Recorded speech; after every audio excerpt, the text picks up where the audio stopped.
નમસ્કાર, જોહાર. વાત કરીશું આપણે ખેરગામ તાલુકાની. નવસારી જિલ્લાનો ખેરગામ તાલુકો. ખેરગામ તાલુકામાં ઘણા સમયથી ગ્રામ મંડળ ટ્રસ્ટ દ્વારા ગૌરી આશ્રમ શાળા ચલાવવામાં આવે છે. એ આશ્રમ શાળાનો વિવાદની વાત છે. એ વિવાદ પ્રિન્સિપલના પતિ અને આશ્રમ શાળાના ટ્રસ્ટી વચ્ચે વિવાદની વાત ચાલતી હતી અને ઘણા સમયથી ઘણા ન્યૂઝમાં પણ વારંવાર આવતું. પણ છેલ્લા 24 કલાકથી એક વિડીયો વાયરલ હતો અને વિડીયો વાયરલ હતો ઉર્મિલાબેનનો, જે આ ગૌરી આશ્રમ શાળાના ટ્રસ્ટી છે. એમણે વિડીયો વાયરલ કરીને કહ્યું હતું કે આ વિસ્તાર આ નરેશ પટેલ દ્વારા ધમકી આપવામાં આવી છે અને અમારી કોઈ વાત માનતું નથી અને મુખ્યમંત્રી સાહેબ તમે આ આશ્રમ શાળાને બચાવી લ્યો. પણ વિડીયોની સચ્ચાઈ જાણવા માટે ઉર્મિલાબેનની મુલાકાત લીધી જે દેશી ન્યૂઝ દ્વારા, અને એની સાથે જ એ જ સમયે ગૌરી આશ્રમ શાળાની મુલાકાત લીધી મંત્રી નરેશ પટેલે, અને એમણે પણ આ જે નિવેદન હતું એમનો ખુલાસો આપ્યો છે. શું વાત છે, શું સમગ્ર ઘટના છે, સાચી શું વાત છે અને કઈ વાત લોકોએ જાણવા જેવી છે, એ સમગ્ર ઘટના ઉર્મિલાબેનના મુખે સાંભળી. ઉર્મિલાબેન ગરાસિયા. તો ઘટના શું બની હતી? ઘટના એવી બની કે અત્યાર શું કહેવાય કે 8/5/26 રોજ ગોકુળભાઈ એમના મજૂરોને મોકલી આશ્રમ શાળાના કમ્પાઉન્ડમાં આવેલા તમામ ઝાડો પરથી કેરી ઉતારી લીધી અને એ બાબતે અમે પોલીસ કેસ કરેલો. અને એ પોલીસ કેસ કર્યો એટલે ગોકુળભાઈ આજે પાણી પુરવઠા વિભાગના બોરમાંથી જે પાણી બાળકોને 12-15 વર્ષથી આપવામાં આવતું હતું એ પાણી અચાનક બંધ કરી દીધું એમણે. જી જી. એટલે પાણીનો પ્રશ્ન એમણે ઉપસ્થિત કર્યો કે પાણી વગર એ લોકો શું કરશે. જી. હવે એ બાબતે અમોએ આશ્રમ શાળામાં 8 તારીખ જ્યારે આશ્રમ શાળાના બાળકો આશ્રમમાં આવ્યા ને, તો શરૂઆતના દિવસોથી જ પાણીની વ્યવસ્થા માટે અમે ટેન્કરની વ્યવસ્થા કરેલી.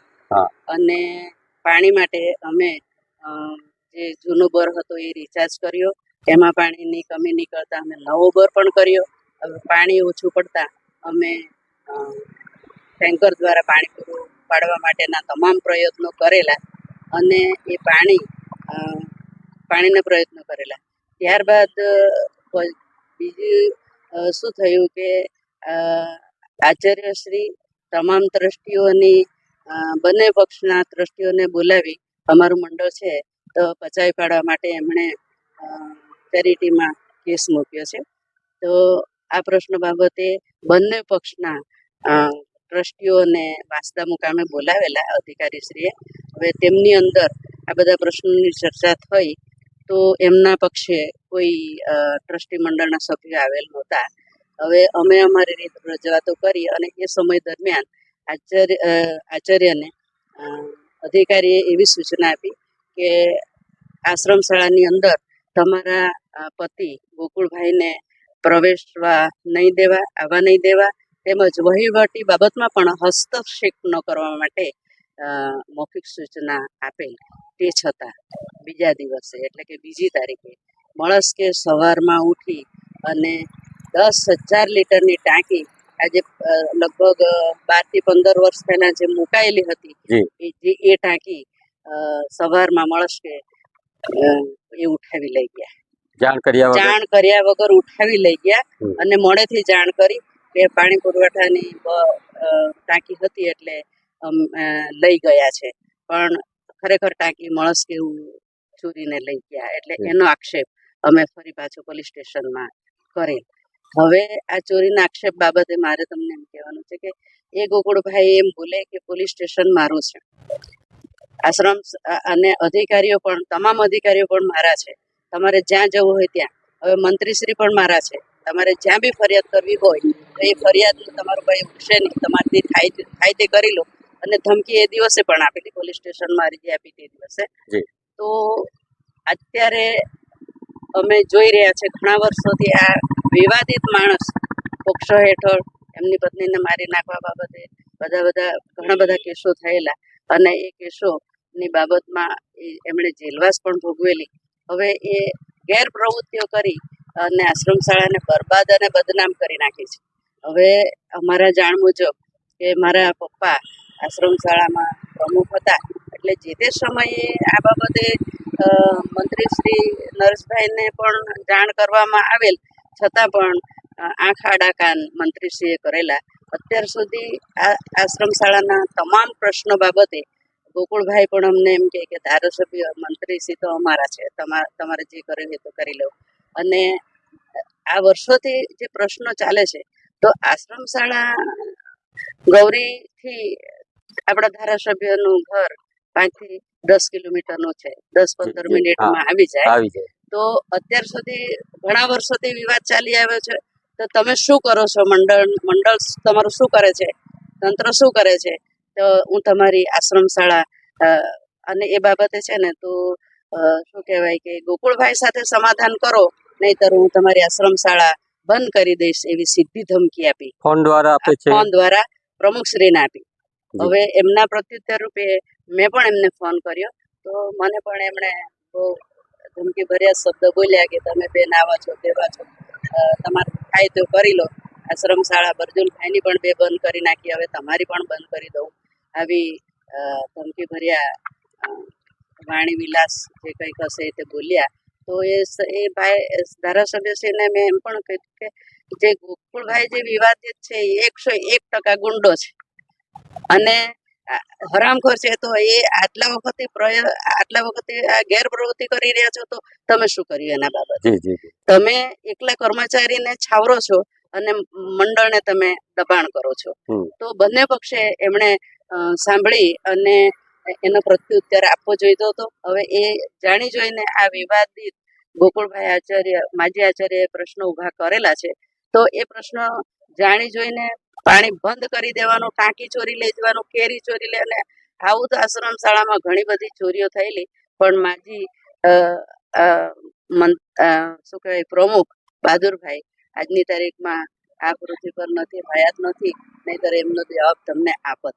આજે આશ્રમ શાળાની અંદર એટલી બધી ગેરપ્રવૃત્તિઓ થઈ રહી છે, અને એના માટે અમે સુધાર કરવા માટે કે આજ સુધી ઢાંક પીસોડ એટલા માટે કર્યો કે એ ગોકુળભાઈ છે ને, તો મારી નાખવાની, મારવાની, કપડાં કાઢીને ફાડી નાખવાની, આવી ધમકીઓ પહેલેથી જ આપતા આવેલા. અને મારા પપ્પાએ એમના માટે પોલીસ કેસ પણ કરેલો.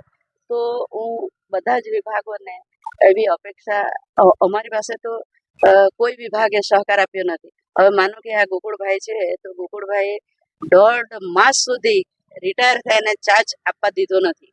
તમામ કર્મચારીઓને એને ધાક ધમકી આપીશ કે તમારે ચાર્જ લેવો નહીં, બરાબર?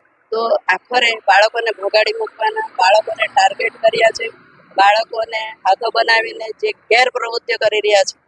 આજે બાળકો બોલી રહ્યા છે કે આમ આ સુવિધા નથી, તે સુવિધા નથી. હવે એના દાખલા રૂપે તમને એમ કહીએ કે 16 તારીખે 4:30 વાગ્યા પછી અમે આશ્રમ શાળાની મુલાકાતે ગયેલા, અને તે દરમિયાન આ બધા પ્રશ્નોની ચર્ચા થઈ. અને એમાં પાણીનું ટેન્કર આવ્યું. હવે પાણીનું ટેન્કર આવ્યું તો એ બધા બાળકો અમારી સામે જ બેઠા હતા, અને એમાંથી 4-5 બાળકો દરવાજો બંધ કરવા માટે ગયા. હવે એ દોરવણી કોની હોય? આચાર્ય સૂચના આપી હોય કે આપણે પાણી આવવા દેવાનું નથી અને દરવાજો બંધ કરી દેવાનો છે. 1.5 કલાક પાણી બહાર ટેન્કર ઊભું રાખ્યું અને પછી અમારે પાણી પરત કરાવી દીધું. હવે પાણી જો એ લોકો એમ કહેતા હોય કે પાણી ગંદુ આવતું હોય, તો એ જે કોઈ ભાઈ પાણી લાવે છે એ પોતાના ઘરનું પાણી, કૂવાનું પાણી લાવે છે, અને કૂવાનું પાણી એ લોકો પણ પોતે વાપરે છે. અને 8 તારીખથી જ્યારથી શાળા ચાલુ થઈ ત્યારથી અઠવાડિયાથી એ પાણી બાળકો પીતા હતા, ત્યારે કોઈ ફૂડ પોઈઝન કે ઝાડા ઉલટીના કોઈ પ્રશ્ન આવ્યા જ નથી, બરાબર? તો આ લગભગ 13 તારીખના શનિવાર હતો, અને એ દિવસે એમણે સંસ્થામાં પ્રમુખશ્રીની મુલાકાત સમયે ત્યાં બધા બેઠેલા જોઈને એમણે પૂછ્યું કે આ ભાઈ કોણ છે? તો એમ કે બાળકોને ભોજન આપવા માટે આવ્યા છે. તો એ બાળકોને ભોજન આપવા બાબતે એમણે ટોક્યા પણ ખરા કે બેન, કે આ બધા બહારથી ખવડાવવાનું લાવે તો તમે અમને કેમ જાણ કરતા નથી? ત્યારે પણ અસભ્ય વર્તન કરેલું. તમારાથી થાય તો કરેલો, અમે જે નિર્ણય લઈએ તે સર્વસ્વ અમે જ છે. એટલે આશ્રમ એટલે આચાર્યનું પણ એવું કેવું છે કે તમારાથી થાય તો કરી લો, અમે અમારી રીતે કરીએ છીએ. હવે આવા ગેરવાજબી ગેરવહીવટ કરી અને આશ્રમ શાળાને બરબાદ અને બદનામ કરવાના બંને ઈસમો કરી રહ્યા છે. તો હવે પછી તો હું તો એટલી જ માંગણી કરું, આશ્રમ શાળાના તમામ આશ્રમ શાળાઓમાં મુખ્યમંત્રી શ્રીને હું વિનંતી કરું કે આપણા વિસ્તારની અંદર ગરીબ બાળકો જ્યારે અભ્યાસ કરી રહેતા હોય તો એ બાળકોની સુવિધા એકલી નથી જોવાની, પણ બાળકો શાળામાં બાળકોને ભણાવવા માટે કેટલા સમયથી કેટલા શિક્ષકો નથી જી એ પણ જુઓ. એ પણ મુખ્ય મુદ્દો છે મુખ્ય મુદ્દો કે છે. બાળકોને આપણે ખવડાવવાનું મહત્વ છે.